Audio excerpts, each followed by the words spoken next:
Você já ouviu falar na justificação pela fé somente? Um dos 5 solas da reforma protestante, daqueles pontos centrais da fé reformada, é a ideia de que o homem é salvo unicamente pela fé. Muitos teólogos dizem que esse é o artigo sobre o qual a igreja fica de pé ou cai, se o homem é justificado pela fé somente ou pela fé adicionada de obras. A gente aprende na escritura que unicamente a fé é nosso meio de salvação. Mas e Tiago 2, que fala de justificação pelas obras? A ideia de ser salvo pela fé nos leva a uma vida de libertinagem? Que respostas a gente acha na Bíblia para todas essas perguntas? Fica aí que o vídeo de hoje tá fiduciário. Piadinha com fidúcia, entendeu?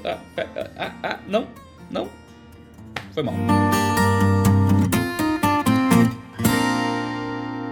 Quando a gente fala de fé, geralmente a gente não sabe muito bem do que a gente está falando. As pessoas falam que você tem que ter fé no futuro, fé no amanhã. Você tem que ter fé que você vai passar no vestibular. Tenha fé em Deus que tudo vai dar certo. Mas o que a palavra fé realmente significa na escritura? A palavra fé significa basicamente crença, confiança em algo ou em alguém. Quando a escritura usa a palavra fé, ela geralmente está se referindo a essa entrega em confiança a Deus, de confiar em Deus, de acreditar naquilo que ele diz e naquilo que ele fez. Nesse aspecto de acreditar no que ele diz, fé também aparece na escritura como um corpo de doutrina e de pensamento. Judas fala de defender a fé que foi entregue de uma vez por todas aos santos em termos de defender essa doutrina. Tanto que o domínio semântico das 3 palavras principais que aparecem no grego para fé, como pisteuo, pistis e pisté, estão relacionadas à ideia de você ter fé diretamente na pessoa de Jesus Cristo, de ser um crente em Cristo Jesus. Isso significa que fé não são pensamentos positivos, certo? Que fé não é achar que tudo vai dar melhor no futuro, que tudo vai dar certo, que Deus vai fazer acontecer. Fé é confiança no Deus vivo. E fé em Jesus é crer em sua obra para ser salvo. Essa ideia de uma justificação pela fé somente já era pronunciada no Antigo Testamento das mais variadas formas. Quando um homem ele depositava o seu pecado sobre o cordeiro, que então seria morto e sendo sacrificado, o seu pecado era apagado, o que estava acontecendo ali não era que Deus estava aceitando o sangue de animais como um objeto para a salvação das pessoas, mas eles estavam pela fé pronunciando fisicamente o que aconteceria no futuro, a vinda de um Messias que salvaria e que limparia os pecados dos homens. A gente vê muito isso em Romanos capítulo 3, quando fala que ele sacrificou Jesus para pagar em Cristo os pecados que foram anteriormente cometidos e que ele havia deixado impunes. Os pecados do Antigo Testamento, eles haviam sido perdoados sem nenhum sacrifício correspondente àquele perdão. O que acontecia com sangue de bodes e de carneiros e com sacrifícios no altar não era o perdão de fato dos pecados daquelas pessoas. Havia sido impune o pecado do Antigo Testamento. Mas quando Jesus aparece e ele recebe a punição dos pecados de todo o povo do Antigo Testamento que havia crido no Messias que viria, então Deus se mostra justo e justificador. Aquele que justifica, mas que também tem justiça porque sacrifica em seu filho. Ele justifica, ele trata o ímpio como justo, mas não de forma injusta, não é? Você imagina que se você pega um criminoso e deixa ele escapar, isso é injustiça. É por isso que no Salmo 103, verso 10, o salmista diz que Deus não nos trata segundo os nossos pecados, nem nos retribui consoante as nossas iniquidades. Ele não trata o homem de acordo com o modo como ele vive. Ele não trata o homem de acordo com os pecados que o homem comete, mesmo no Antigo Testamento. Por mais que eles devessem cumprir a lei tinha essa função de mostrar que eles eram incapazes de viver toda a lei. Paulo vai dizer isso constantemente, de que a lei ela era um jeito de mostrar o pecado, de evidenciar o pecado no povo que ia tentar cumprir a lei e não ia conseguir. Ia tentar viver de acordo com a lei do Antigo Testamento e ia fracassar nesse processo. Isso era um jeito de dizer para os homens que eles não conseguiam ser salvos e que eles tinham que olhar para o Messias que viria. Se nós hoje somos salvos pela fé em um ato passado, que foi a morte de Jesus, os judeus eram salvos pela fé em um ato futuro, que seria a vinda e a morte do Messias prometido. Quando a gente entra nos evangelhos, a gente encontra o mesmo padrão se estabelecendo. Um Jesus que constantemente ensinava uma salvação pela fé. Uma salvação que se manifestaria unicamente pela confiança e pela fé naquilo que ele faria posteriormente na cruz. E constantemente ele diz que a fé é o instrumento de salvação. Pense, por exemplo, nas pessoas que chegam até ele e são curadas. E esses momentos de cura sempre são usados por Jesus para falar sobre pecados também. Lembra do caso em que os 4 amigos colocam um aleijado na casa de Jesus quebrando o telhado e ele perdoa os pecados daquela pessoa, a galera fica assustada e ele diz, olha, mas o que é mais fácil? Curar ou perdoar pecado? Ele vai e cura. E ele vai dizer, olha, se eu consigo tirar um cara que está aleijado desse estado de aleijamento, quanto mais os pecados não podem ser perdoados por mim, que manifesta esse tipo de coisa. Os momentos de cura eram muitas vezes uma maneira de mostrar a grandeza e a deidade do Filho de Deus. Isso geralmente vinha atrelado à ideia de perdão de pecados junto daquilo. A gente encontra no Evangelho de Mateus várias vezes a fé como um instrumento de salvação das pessoas. Lembra quando ele diz em Mateus 9:22, tem ânimo, filha, a tua fé te salvou? Ou mesmo em Mateus 15:28, quando ele diz, ó mulher, grande é a tua fé, seja isso feito para contigo como tu desejas, desde aquela hora a sua filha ficou sã. Em Lucas isso aparece com uma frequência muito grande. Lucas 7, Lucas 8, Lucas 17, Lucas 18,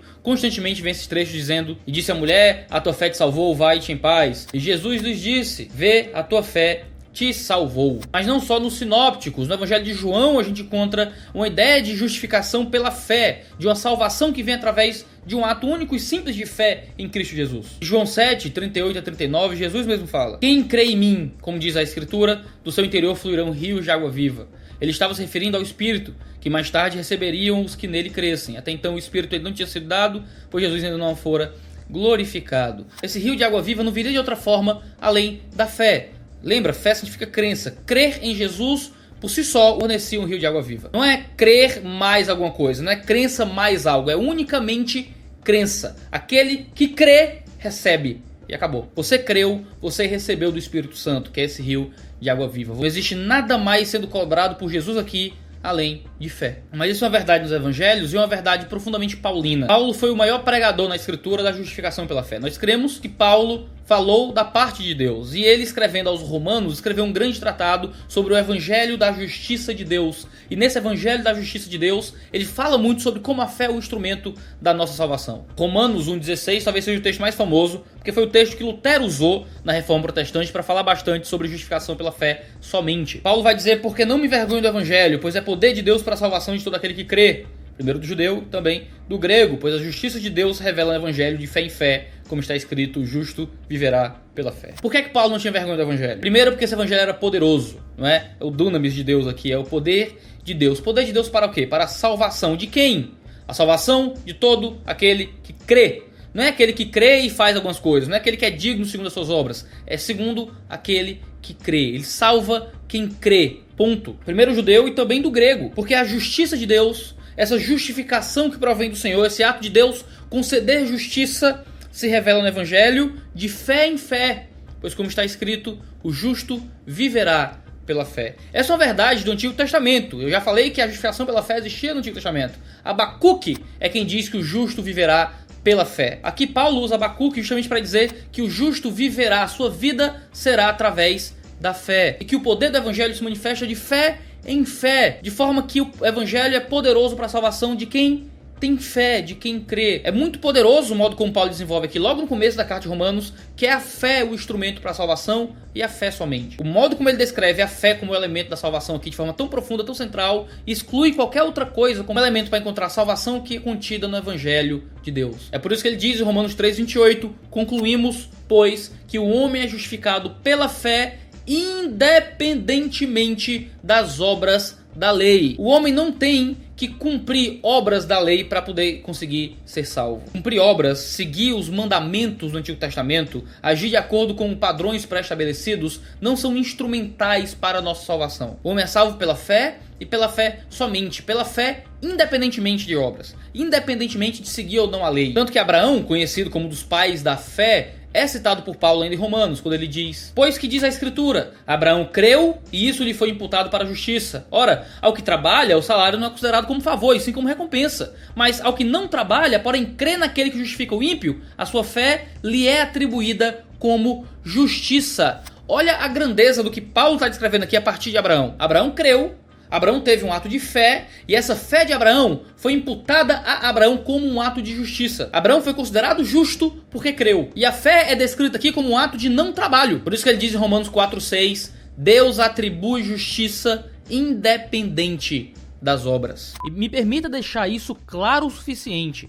A fé aqui é definida como não trabalho. Ele diz, ao que não trabalha, porém crê. A fé, que é atribuída como justiça, se manifesta como um ato de não trabalho. A fé é o oposto de obras. A fé é o oposto de trabalho. Se há alguma participação de obras na nossa salvação, então ela não é uma salvação pela fé. E isso está diretamente relacionado com aquilo que Jesus fez na cruz. Romanos 5,19 vai dizer isso. Porque como pela desobediência de um só homem muitos foram constituídos pecadores, assim, pela obediência de um só homem muitos serão constituídos justos. Adão pecou, porque Adão pecou, muitos foram considerados pecadores. Porque Jesus foi santo, muitos recebem dessa justiça que há em Jesus. A justiça do homem que é salvo é completamente recebida da justiça de outro, e isso é alcançado unicamente através da fé. Tanto que quando Paulo vai falar do relacionamento entre os judeus e gentios em Romanos 11, ele vai falar que foi pela queda dos judeus que nós encontramos a nossa salvação. Ele diz no verso 6, se é pela graça, já não é pelas obras. Do contrário, a graça já não é graça.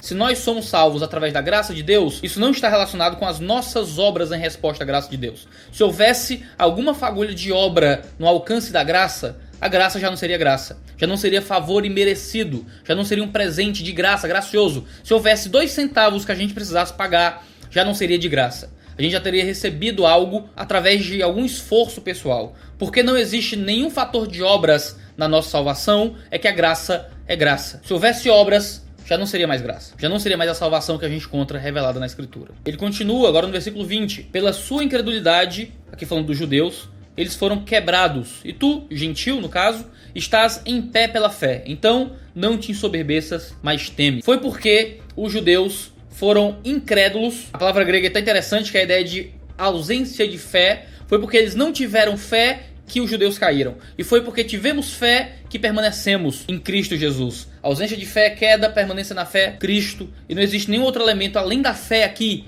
no caso, como meio de encontrar salvação ou de quebrar a aliança que está em Deus. E é muito interessante que a fé aqui é um instrumento para fomentar humildade. Se nós somos salvos unicamente por um ato de fé e confiança naquilo que Jesus fez, então não existe espaço para soberba, não existe espaço para a gente se achar melhor ou superior. Se eu alcanço Deus através de algum esforço meu, então, meu irmão, acabou, eu posso me sentir por cima da carne seca. Mas se o ato de ser salvo é unicamente pela fé e naquilo que eu recebi, então eu não tenho como me sentir melhor do que os outros, eu tenho como temer, ficar diante de um Deus que me salva e que eu não compro nada dele, eu só recebo pela fé. Quando chega diante dos Gálatas, Paulo vai lidar com o problema das pessoas que criaram uma heresia chamada Jesus mais. É quase nome de evento, de igreja, certo? Qual é a heresia de Jesus mais? Que a salvação para o povo da Galácia se dava através de Jesus mais alguma coisinha. No caso deles, era Jesus mais a circuncisão, era Jesus mais festas judaicas, era uma ideia de Jesus mais judaísmo. Quando Paulo escreve aos Gálatas, essa é a única carta dele que não tem nenhum elogio no começo. Assim, Paulo sempre começa dando elogio, amaciando,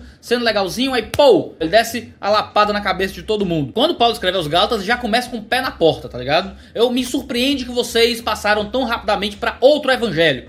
Eles estão em outro evangelho, eles abandonaram o cristianismo e inventaram outra coisa, através do Jesus mais. No capítulo 2, então, ali a partir do verso 16, Paulo diz o seguinte: sabendo, contudo, que o homem não é justificado por obras da lei, e sim mediante a fé em Cristo Jesus, também temos crido em Jesus, para que fôssemos justificados pela fé em Cristo e não por obras da lei. Pois por obras da lei, ninguém será justificado. Se Paulo tivesse preocupado unicamente com seguir o Antigo Testamento, coisa que Paulo poderia ter falado também lá aos Romanos, ele poderia simplesmente argumentar: olha, não é pelas obras da lei, é por obras, mas existem obras que são de Cristo, existem obras que são outras, existem obras que devem ser praticadas sim. Ajudaria até mesmo Paulo a não ser mal compreendido, mas Paulo não argumenta dessa forma, não se engaja, não está relacionado com seguir o Antigo Testamento. Paulo podia dizer: existe obras e fé que se reúnem, ou apenas obras, ou essas obras que são fruto da fé e que... Não, Paulo não está nem aí. Paulo vai dizer o quê? Unicamente pela fé. E acabou. A fé e a fé somente é o instrumento para a salvação do homem. E Paulo deixa isso claro quando escreve aos Gálatas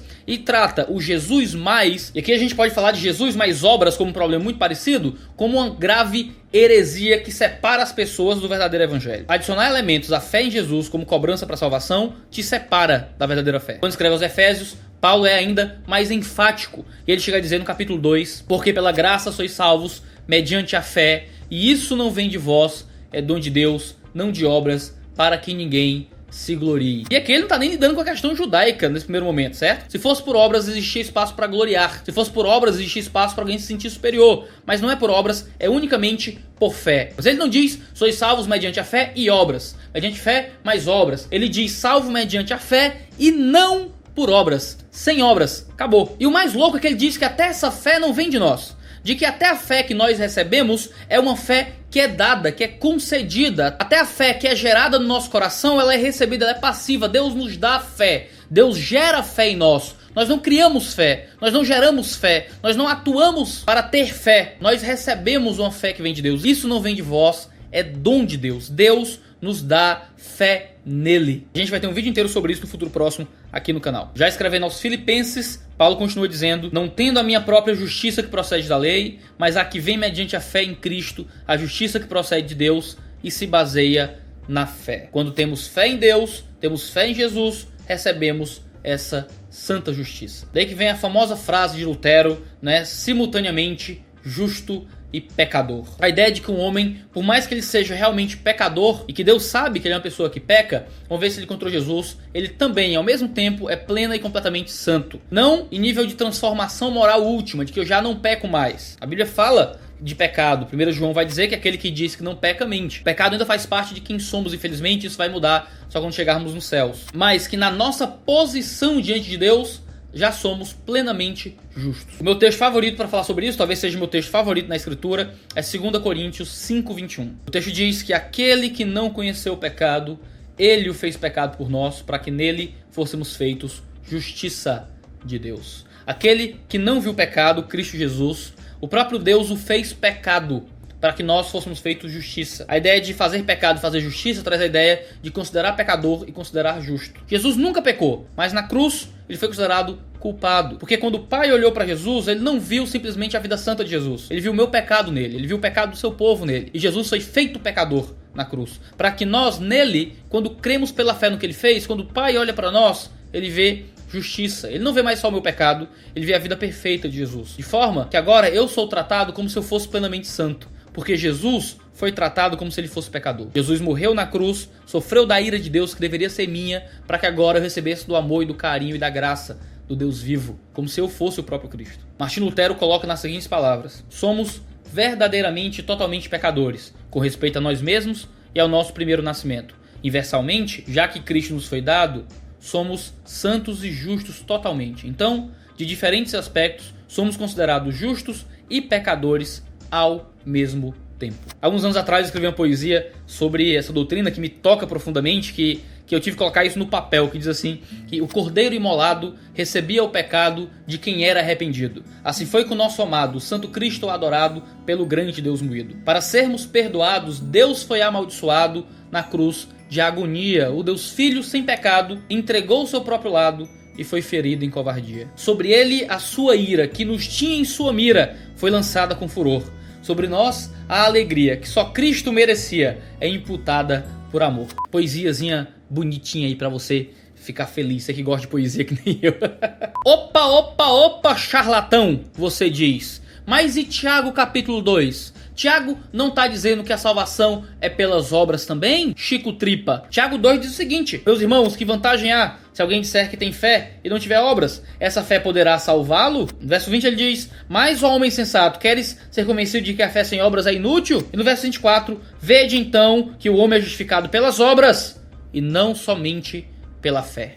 Pronto, perdeu, protestante. Tá aqui meu golpe mata-rato, certo? Calma aí, chefe, que o negócio não é tão fácil assim. Primeiro que a gente tem um problema. Se você simplesmente me arremessar Tiago 2, a gente vai ter um problema muito maior, quer seja católico ou protestante. Você vai ter que ter o problema das escrituras contradizendo. Se Tiago diz uma coisa e Paulo diz outra, então a gente pega esse livro e come, tá ligado? A gente usa pra enrolar o baseado que faz mais sentido. Se a gente tem contradição na escritura, então não vale a pena seguir esse objeto de fé. Se você só arremessa Tiago, você tem um problema porque você tem que lidar com Paulo. O que os católicos às vezes querem fazer é conciliar Tiago e Paulo como uma coisa só, mas os textos, teoricamente, são irreconciliáveis. Se um defende justificação pelas obras e outro defende justificação pela fé e não por obras, não dá pra conciliar isso de nenhuma forma. Você não tem como pegar os dois textos num método quase hegeliano de tese e antítese e criar uma síntese, criando um tipo de teologia dialética ou a marmota que você quiser fazer. O que muitos católicos estão dispostos a fazer é sacrificar Paulo por Tiago. Como eles são muito apegados aqui ao que Tiago diz, eles querem fazer todo tipo de ginástica exegética em Paulo para fazer ele dizer o que ele nunca disse. Por outro lado, há muito evangélico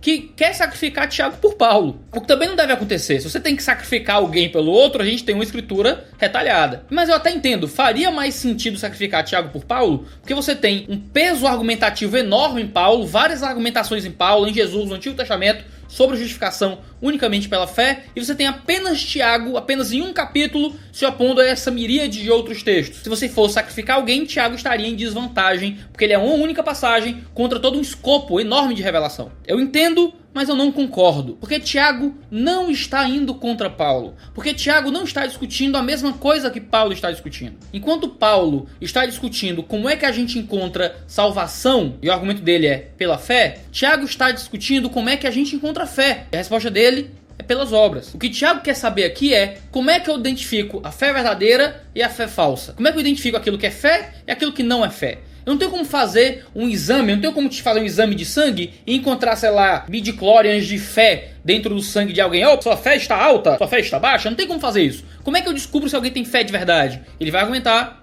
através das obras. Olha só o que Tiago diz quando ele começa o arrazoado a respeito de fé e obras. Ele diz o seguinte no verso 14: meus irmãos, que vantagem há se alguém disser que tem fé e não tiver obras? Olha só, ele está preocupado com a prova, a declaração da fé. Você declara que tem fé, mas você não tem obras. Ele pergunta, essa fé poderá salvá-lo? Esse tipo de fé que ele está declarando ter é uma fé salvífica? Ele está discutindo o quê? O tipo de salvação ou o tipo de fé? Ele vai dizer, se um irmão ou irmã tiver necessidade de roupas, de alimento de cada dia, e algum de vós disser, ide em paz, aquecei-vos e saciar-vos, e não lhes derdes coisas necessárias para o corpo, que vantagem há nisso? Assim também, a fé por si mesma é morta se não tiver obras. Você acredita que existe uma fé morta? Claro que não. A fé morta não é fé. A fé morta é uma fé falsa, uma fé mentirosa. É uma fé que não existe de verdade. É a ausência de fé. Aqui o que Tiago chama de fé morta é uma fé que só existe nos lábios, mas não existe na vida. É uma fé que não pode salvar. É a fé morta. É a fé que é dita, mas não é vivida. Mas alguém dirá, tu tens fé e eu tenho obras. De novo, ele está falando de dizer, de demonstrar, de perceber uma fé interior através da declaração. Pois mostra-me a tua fé e eu te mostrarei minha fé por meio das minhas obras. Como perceber se há fé de verdade? Alguém vai dizer, eu tenho fé, e vai declarar que tem fé. Ora, se ele não tem obras para mostrar que essa fé existe, então essa fé é morta, essa fé não pode salvá-lo, não existe fé de verdade ali. Agora, se ele tem obras, ele mostra a fé que ele tem e ele prova uma fé que é real. Tiago está discutindo como identificar a fé real no coração da pessoa, e não sobre como é que a pessoa pode ser salva. No final ele chega a dizer, pois assim como o corpo sem o espírito está morto, também a fé sem obras está morta. A fé morta é a fé que não existe, é a ausência de fé, a fé mentirosa, falsa, que não salva. A fé que existe é a fé que se move, a fé que age, é a fé que dá frutos. Todo protestante vai acreditar e vai concordar que, ainda que nós sejamos salvos pela fé, essa fé gera obras no coração do crente. Ninguém só diz que é salvo e acabou. Uma vez que você é salvo, você é transformado, e essa fé vira obra, vira atuação, vira caridade, vira amor, vira santificação. Uma fé que é declarada na boca, não, eu tenho fé, mas não gera frutos de obras, é uma fé que não existe, que não pode salvar ninguém. É isso que Tiago está discutindo, é isso que Tiago está dizendo. Romanistas constantemente deturpam Tiago 2 para fazer Tiago 2 dizer o que ele não está dizendo. Tiago está discutindo qual é o tipo de fé que salva. As obras estão contidas dentro da fé. Não é uma adição, fé mais obras salvam, mas é uma fé que opera em obras que salva. Isso é justificação pela fé somente ainda em Tiago. Tiago não está criticando Paulo. Tiago está complementando Paulo e evitando que algumas pessoas achem que ser salvo pela fé somente significa viver absolutamente sem obras, sem caridade, sem amor ao próximo. De forma nenhuma,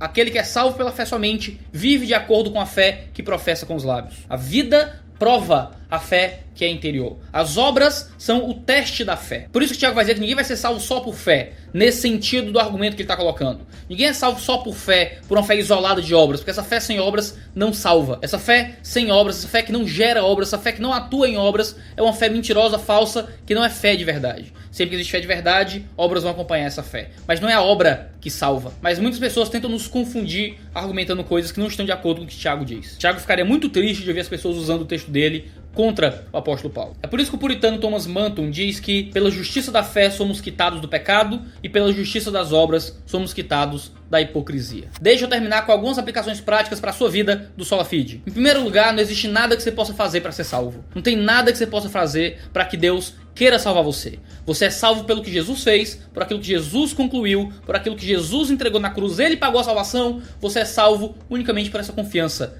naquilo que Cristo Jesus fez na cruz e por isso somente. Em segundo lugar, não existe nada que você possa fazer para que Deus te ame mais ou menos. O relacionamento de Deus por você é conquistado por Cristo e por Cristo só. Se você está bem ou se você está mal, se você está vivendo aquela vida espiritual perfeita, ou se você está lutando muitas vezes contra os pecados que te assolam, você tem um Deus amoroso e gracioso, porque a obra da cruz não tem altos e baixos. A obra da cruz é suficiente para você. Em terceiro lugar, as suas obras são frutos do seu relacionamento com Deus e não os meios para esse relacionamento. É porque você tem essa fé e confiança em Cristo Jesus que você age, que você tem obras, que você se move em direção ao outro para mostrar essa fé interior. Mas não são essas obras que compram o relacionamento com Deus, que compram uma amizade com Cristo. Em quarto lugar, nós somos salvos não pela força da nossa fé, mas pela força daquele em quem depositamos nossa fé. Nós não somos salvos porque temos uma fé poderosa, uma grande fé, uma fé forte. Meu Deus, minha fé é maravilhosa. Não, não. Até mesmo a fé raquítica, a fé fraca, a fé custosa que luta é uma fé que salva. Não somos salvos pela maturidade da nossa confiança. Somos salvos pela fé. Somos salvos por aquele que recebe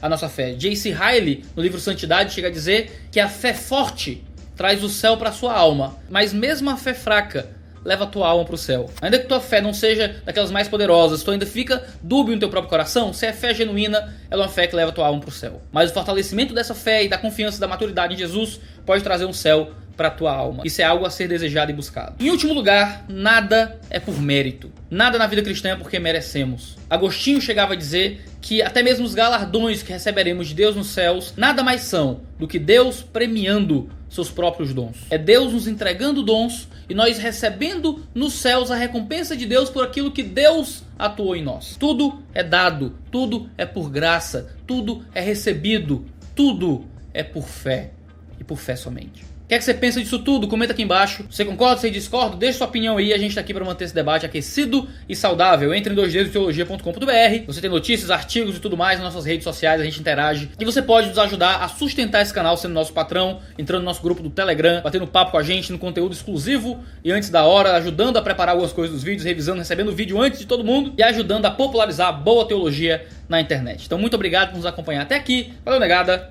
e tchau, tchau.